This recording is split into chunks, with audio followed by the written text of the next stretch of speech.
All right, today we're going to unpack a really dense philosophical story about a cosmic watcher, the raw forces of existence he's observing, and the pretty wild design he has for all of them. It's a tale of life, death, and something else that lies just beyond. Okay, so here's our game plan for breaking this all down. We're going to start with our silent observer, the Moon King. Then, we'll get into the two opposing forces he's watching before we uncover his huge, kind of stunning revelation about how they're all connected and the role he plans to play in it all. So, first, let's set the scene. Picture this. We're on the moon, standing on a balcony made of pure obsidian.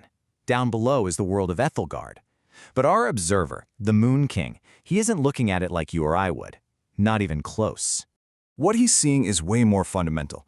The text calls it his cold, heatless vision, and through it, the physical world just kind of dissolves away.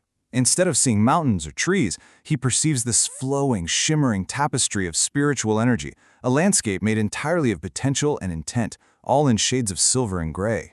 And this right here is the absolute key concept we have to get. These auras of will are basically the raw destinies of everything down below. To the king, our entire reality is just this unformed, metaphysical canvas, just sitting there waiting for his influence, what he calls his stain, to come along and give it true form and meaning. So, let's look at the first major player on this cosmic chessboard. The Moon King turns his gaze toward this being named Pan, and Pan is the embodiment of pure, untamed, primal life. Pan is just fascinating to the king. He's called the Wild One, a being of primal light. The best way to think of him is as the ultimate chaotic yes. He's that raw life force that existed before any rules were ever written. The king also notes that Pan completely lacks something he calls shadow matter. Now, what is that? Well, it seems to be a kind of complexity or negation, the shadows of doubt or death. And Pan, he has none of that. He is just pure, unthinking existence. And this is the crucial point. The king doesn't see Pan's wild, chaotic nature as perfect. No, he sees it as incomplete. All that chaotic energy is just raw material, a beautiful but ultimately meaningless canvas that needs the king's blight, his influence, to give it any real depth or purpose. Okay, so now the king shifts his gaze from that fire of life to its complete and total opposite. He starts observing the pale cynic, a being that is all about negation, emptiness, and the void. The cynic is Pan's polar opposite. He literally drags around his own nothingness, which is called an Atman null, described as a shroud of lead. He is the force of the absolute no. But what's really interesting is the king doesn't see him as an equal. He sees him as just a crude echo of his own deeper silence. The cynic isn't an endpoint. He's just the eraser, the force that wipes the board clean for the king's real work to begin. And this slide just lays it out so perfectly. It's the core conflict as the king sees it. On one side, you have Pan, the untamed yes, that green fire of life. And on the other, the cynic, the absolute no, the cold gray lead of the void. They are the two opposing pillars holding up this reality. And right at this moment, as he's watching these two opposites, something just clicks for the Moon King.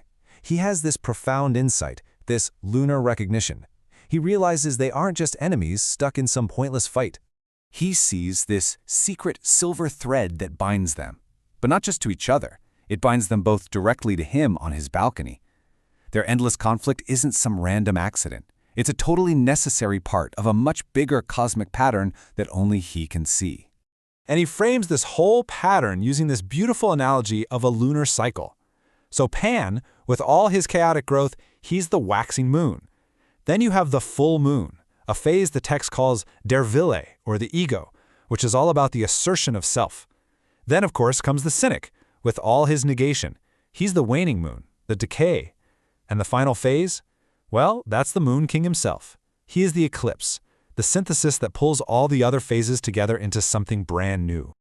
This all leads to his ultimate goal, which is called the Sovereign Trinity. He finally understands that Pan's life force and the cynic's nothingness aren't just parts of a cycle. They are the two pillars that are absolutely required to one day support his throne. Their struggle is literally the foundation of his future power.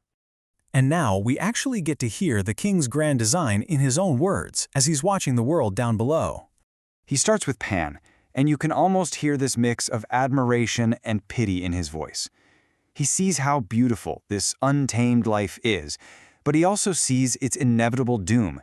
It's just a fire, totally unaware that it's destined to burn out and turn to ash. Then his gaze shifts over to the cynic, and the tone changes, doesn't it? It's cool, it's analytical. He sees the complete futility in what the cynic is trying to do. He's chasing this absolute nothingness that, from the king's perspective, can never actually be achieved. And here it is. Here's where he reveals his superior perspective. Pan and the cynic are completely trapped in their own little drama, seeing only each other as the enemy. They have no idea they're part of a bigger structure, or that someone is watching, holding the strings. And that's the core of his entire plan. He's not going to pick a side. He's not supporting life or death. He is the resolution to their conflict. He is the eclipse, and he needs them to collide so that his own influence, his silver stain, can finally take root and completely redefine their reality. So what's really driving all this? The philosophy behind his ambition is this desire for what's called ontological completeness. He looks at Pan's pure life and the cynic's pure negation as these powerful but fundamentally unfinished ideas. He believes only he, as the synthesis of the two, can finally complete them and create a truly whole existence. And he ends with this absolutely chilling promise. He's patient. He's just going to watch and wait for some other force he calls the Red Architect to eventually fall apart. And in that moment of cosmic weakness, his plan will finally happen. And the three distinct forces of life, death, and synthesis will merge into one single new reality. Which of course leaves us with the ultimate question, doesn't it? What kind of world, what kind of existence is even born when primal life, absolute nothingness, and this sovereign synthesis finally merge together? The story doesn't tell us, leaving us to wonder what that final form could possibly be.